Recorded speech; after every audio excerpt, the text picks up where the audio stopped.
cat, who was bodied for visual gags.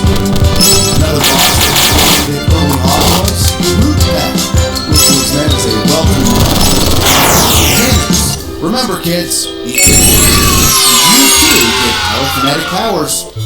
Interestingly, the game also has secret bosses, including Horace Radish. He appears when you don't fire for a few seconds, when the second boss of the Root Pack, Ollie Bulb, appears. Originally, every boss was going to have a boss secret. However, eventually just 3 boss secrets were added. Ribby and Croaks have the unique distinction of being the only 2 characters in the game besides Cuphead and Mugman. They are fighting hooligans, inspired by the Street Fighter series. Originally, Cuphead and Mugman would receive a completely custom moveset with classic Street Fighter moves like the Fireball and Dragon Punch. However, to keep the design in line with the rest of Cuphead's boss battles, this idea was scrapped. Hilda Berg is the first shoot-'em-up boss in the game. They created a massive threat, which was one of the most complex.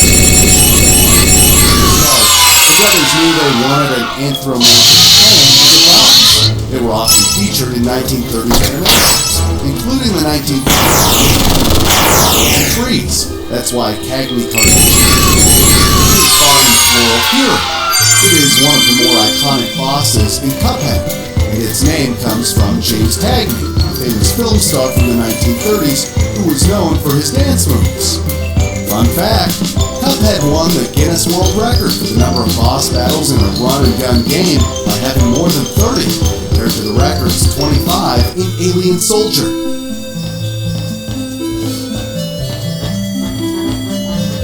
While Inkwell Isle 1 started off in the bright countryside, a place that seemed far away from the devil, Inkwell Isle 2 threw in a bit more chaos. The Circus of Death, one of the earliest bonbons, who's a reference to the last Queen of France before the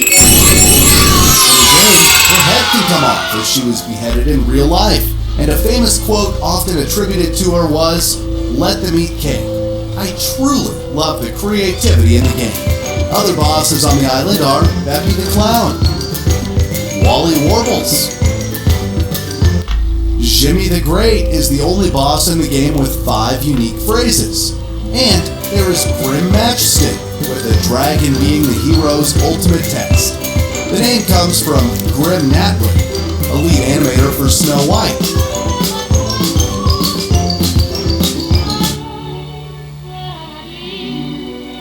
Grimm's Hydra is often considered one of the most difficult bosses in the game to defeat, but it is also one of the most difficult bosses to destroy. It was very complex, since they wanted to infuse personality into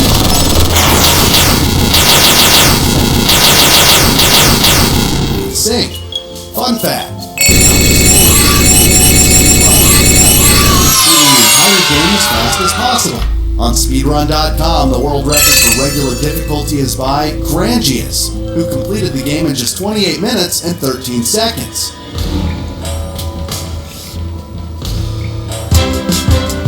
The third isle has some of the hardest bosses and pays homage to the hustle of the big city. The first boss you Penny Box. She's a tribute to the corporate 9-to-5 culture that emerged during the 1920s and 30s. She is literally a busy bee with a hive to run. There's also Captain Brinybeard. The pirate was one of the first bosses created, and according to Studio MDHR, the first boss where the true Cuphead style fully came together with combinatorial hazards. The boss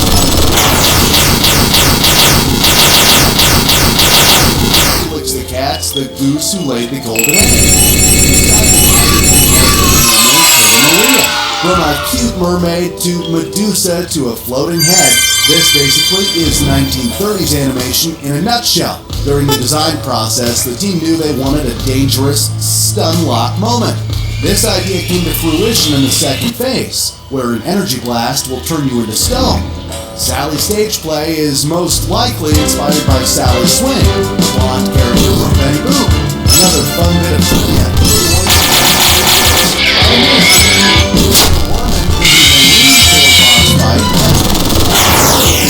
The Rat is probably based on Jerry, and in World War I, Jerry's was slang for creator. I also love the intense plot twist of the cat being Rat. Dr. Call's robot is one of the hardest bosses in the game. During development, it was decided to change the game by making it the first boss where players can direct first base. There are 3 parts players can attack, and once destroyed, a new hazard arises. The studio stated, quote, "We wanted the player to be chipping away at a barrage of enemies, only to find themselves in even deeper trouble." Most influential inspiration for the boss was the 1933 Disney cartoon, Mickey's Mechanical Man. Behind every